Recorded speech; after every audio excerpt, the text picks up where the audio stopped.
வணக்கம். 4 மணி செய்திகளுக்கு வரவேற்பது நான் நந்தா. முதலில் இந்த நேரத்திற்கான தலைப்புச் செய்திகளை பார்க்கலாம். பொள்ளாச்சி அருகே கட்டுமான பணியின் போது சுவர் இடிந்து விபத்து. இடிபாடுகளில் சிக்கி வடமாநிலத்தைச் சேர்ந்த 2 தொழிலாளர்கள் உயிரிழப்பு.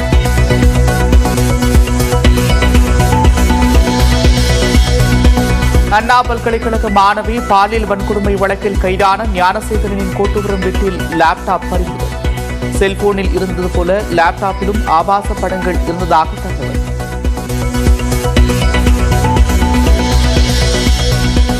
அண்ணா பல்கலைக்கழக மாணவி பாலியல் வன்கொடுமை தொடர்பாக சட்டப்பேரவையில் விவாதிக்க வேண்டும். கவன ஈர்ப்பு தீர்மானத்திற்கு நோட்டீஸ் வழங்கிய விடுதலை சிறுத்தைகள்.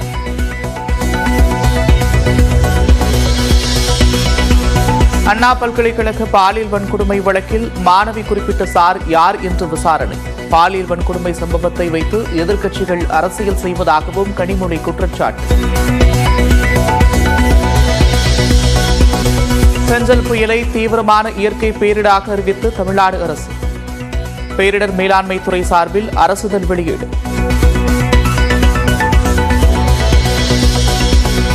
விக்கிரவாண்டியில் பள்ளி கழிவுநீர் தொட்டியில் விழுந்து உயிரிழந்த சிறுமியின் உடல் பெற்றோரிடம் ஒப்படைப்பு. அஞ்சலி செலுத்த வந்த அமைச்சர் பொன்முடியிடம் கண்ணீர் விட்டு கதறிய குடும்பத்தினர்.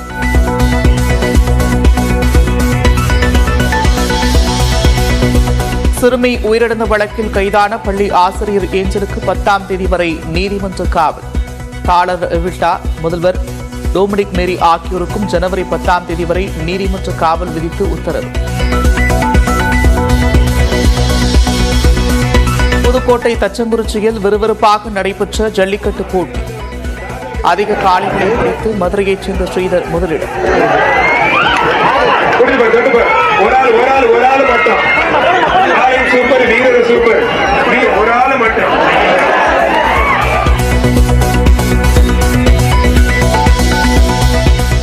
கோவை பீளமேடு பகுதியில் உள்ள கல்லூரியில் களைகட்டிய பொங்கல் கொண்டாட்டம்.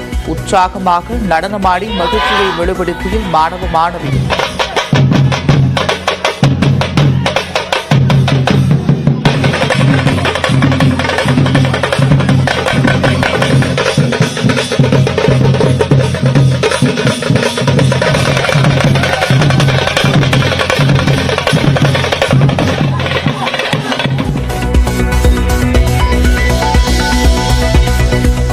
சாத்தூர் அருகே பட்டாசு ஆலையில் 4 அறைகள் வெடித்து தரைமட்டமானதில் 6 பேர் உயிரிழப்பு.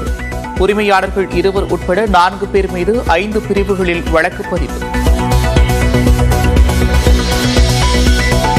பட்டாசு ஆலை வெடிவிபத்தில் உயிரிழந்த 6 பேரின் குடும்பங்களுக்கு தலா 4 லட்சம் ரூபாய் நிதியுதவி.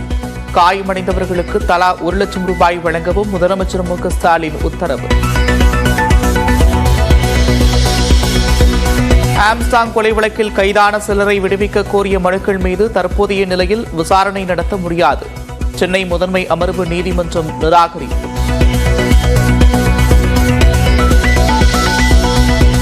டெல்லி சட்டப்பேரவை தேர்தலுக்கான முதற்கட்ட வேட்பாளர்கள் பட்டியலை வெளியிட்டது பாஜக. அரவிந்த் கெஜ்ரிவாலை எதிர்த்து புதுடெல்லி தொகுதியில் களம் காண்கிறார் பர்வேஷ் வர்மா. விண்வெளியில் பயிர் செய்வதில் புதிய சாதனை படைத்த இஸ்ரோ. PSLV C-60 ராக்கெட் மூலம் அனுப்பப்பட்ட போயம்-4 இருந்த விதைகள் முளைவிட்டிருப்பதாக அறிவிப்பு. தஞ்சை, திருவாரூர், நாகப்பட்டினம், மயிலாடுதுறை, புதுக்கோட்டையில் ஜனவரி 10 கனமழைக்கு வாய்ப்பு.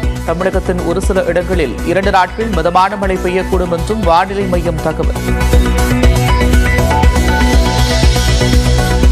சிட்னி டெஸ்ட் கிரிக்கெட் போட்டியில் 6 விக்கெட்டுகளை இழந்து 146 ரன்கள் பெற்ற இந்திய அணி. கேப்டன் பும்ரா காயமடைந்ததால் பெரும் சிக்கல்.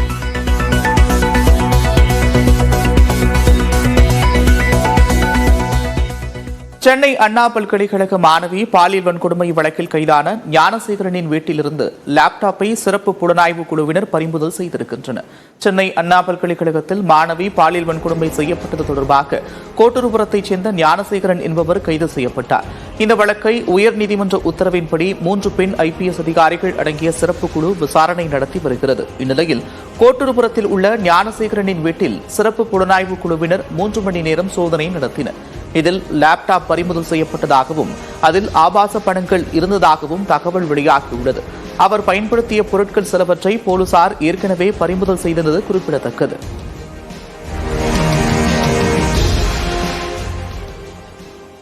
கோவை பீளமேடு பகுதியில் உள்ள மத்திய அரசின் கல்வி நிறுவனமான சர்தார் வல்லபாய் பட்டேல் டெக்னிக்கல் கல்லூரியில் பொங்கல் கொண்டாட்டம் களை கட்டியது. கல்லூரி வளாகத்தில் வண்ணக் கோலமிட்டும் விறகு அடுப்பில் பானையில் பொங்கல் படைத்தும் சாதி மத வேறுபாடின்றி பொங்கல் விழாவை கொண்டாடினர்.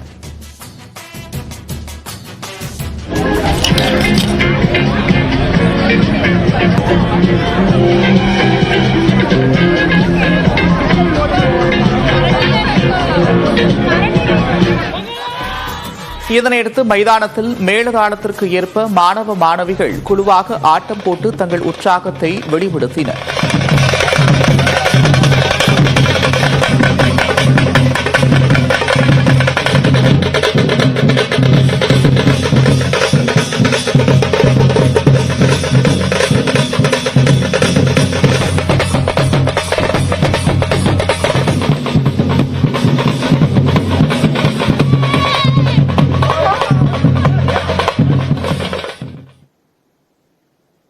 இருமொழிக் கொள்கையை ஏமாற்றுக் கொள்கை என்றும் மும்மொழிக் கொள்கை மோசடி கொள்கை என்றும் சென்னை புத்தக கண்காட்சியில் நூல் வெளியீட்டு விழாவில் நாம் தமிழர் கட்சியின் ஒருங்கிணைப்பாளர் சீமான் கூறியிருக்கிறார்.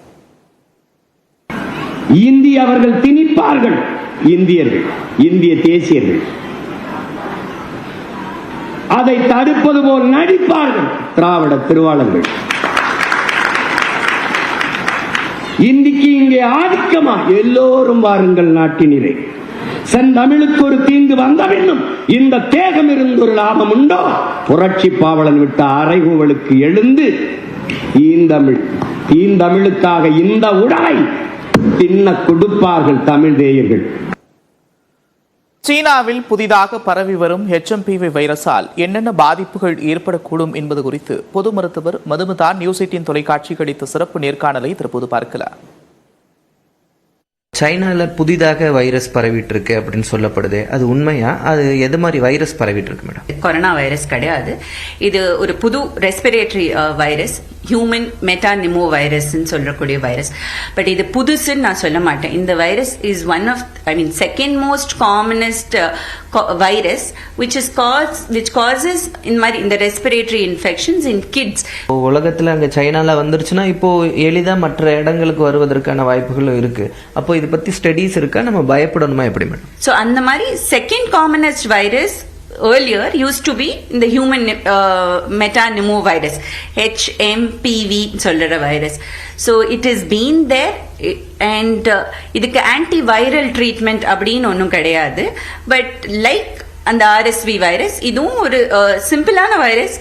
ஹெல்தி பீப்புள்ல மேஜரா ப்ராப்ளம் கிரியேட் பண்ணாது. But somebody who is very young, அவங்க இம்யூனிட்டி நல்லா இருக்காது, ஸோ அவங்கள சிவியர் இன்ஃபெக்ஷன் காஸ் பண்ணலாம். இந்த நோய் நம்ம இப்போ கோவிட் இருக்கு, இப்போ அப்பர் ரெஸ்பிரேட்டரி ட்ராக் இன்ஃபெக்ஷன்ஸ், இந்த காலகட்டங்களில் வரக்கூடிய சளி தொந்தரவுகள் மாதிரியே இதையும் நம்ம எடுத்துக்கலாமா? Correct, yes, it is like that, one of the viral infections. தொடர்ந்து எக்ஸ்பிரஸ் 18 செய்திகளை பார்க்கலாம். வீரபாண்டிய கட்டபொம்மனின் 266வது பிறந்த நாளுக்காக தூத்துக்குடி மாவட்டம் கோவில்பட்டி அருகே பைபாரில் மாட்டுவண்டி பந்தயம் நடந்தது. பைபார் குளத்தூர் ஈசிஆர் சாலையில் நடைபெற்ற போட்டியில் தூத்துக்குடி, நெல்லை, மதுரை, ராமநாதபுரம் உள்ளிட்ட பல்வேறு மாவட்டங்களில் இருந்து வந்திருந்த மாட்டு வண்டிகள் பங்கேற்றன. பெரிய மாட்டு வண்டி, சிறிய மாட்டு வண்டி என 2 பிரிவுகளாக போட்டி நடத்தப்பட்டு 1 லட்சம் ரொக்க பரிசு, ஆட்டுக்கிடாய், டிவி உள்ளிட்டவை பரிசாக வழங்கப்பட்டது.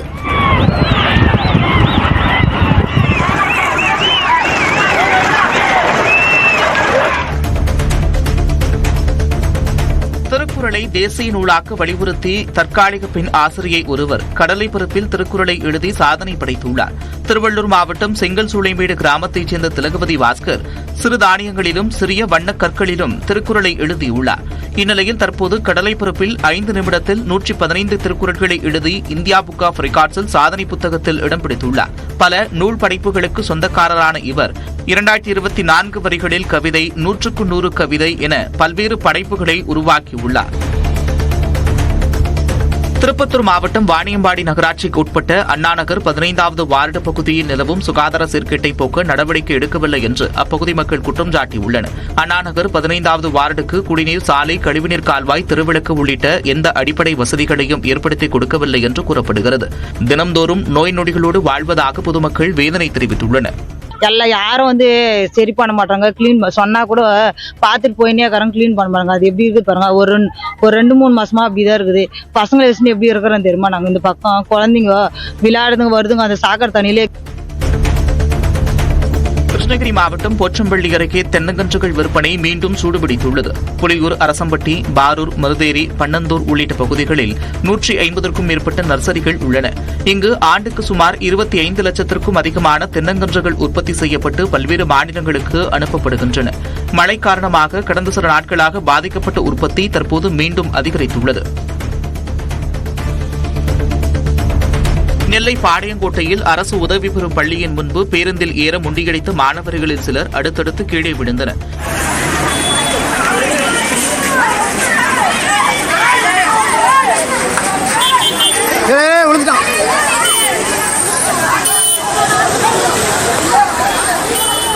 முன்புற கதவு அடைக்கப்பட்டிருந்ததால் பின்வழியாக அனைத்து மாணவர்களும் ஏற முயன்றபோது சிலர் தவறி விழுந்து காயமடைந்தனர்.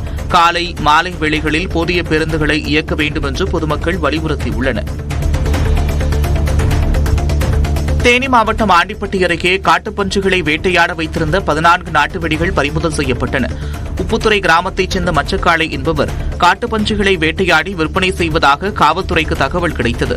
இதனையடுத்து அவரது இல்லத்தில் காவல்துறையினர் சோதனை மேற்கொண்டனர். அப்போது ஆட்டுக்கொட்டத்திலிருந்து கறி கொழுப்பு, 14 நாட்டு வெடிகள் உள்ளிட்டவை பறிமுதல் செய்யப்பட்டன. மச்சக்காளை மீது வழக்கு பதிவு செய்த காவல்துறையினர் தலைமறைவாக உள்ள அவரை தேடி வருகின்றனர். டெஸ்ட் போட்டி இன்னிங்ஸ் ஒன்றின் முதல் ஓவரில் அதிக ரன்கள் எடுத்த இந்திய வீரர் என்ற சாதனையை ஜெய்ஸ்வால் படைத்துள்ளார். சிட்னி டெஸ்ட் போட்டியின் 2வது இன்னிங்ஸை இந்தியா தொடங்கியபோது அவர் ஆஸ்திரேலியாவின் மிச்சல் ஸ்டார்க்கை எதிர்கொண்டார். அப்போது அவர் 4 பவுண்டரிகளை விளாசினார். கோவை மாவட்டம் வடவள்ளி அருகே குடியிருப்பு பகுதிக்குள் புகுந்த யானை கூட்டம் வீட்டின் அருகே இருந்த வாழை மரங்களை சேதப்படுத்தின. சோமயம்பாளையம் கிராமத்திற்குள் அதிகாலை நேரத்தில் 5க்கும் மேற்பட்ட யானைகள் புகுந்தன. அவை வீட்டின் அருகே இருந்த வாழை மரங்களை பிடுங்கி சாப்பிட்டுக் கொண்டிருந்தன. இதனை பார்த்த குடியிருப்பு வாசிகள் அச்சத்தில் மொட்டை மாடிகளில் தஞ்சமடைந்தனர். இதுகுறித்து வனத்துறையினருக்கு தகவல் அளிக்கப்பட்ட நிலையில் அவர்கள் வருவதற்குள் யானைகள் வனப்பகுதிக்குள் சென்றுவிட்டன.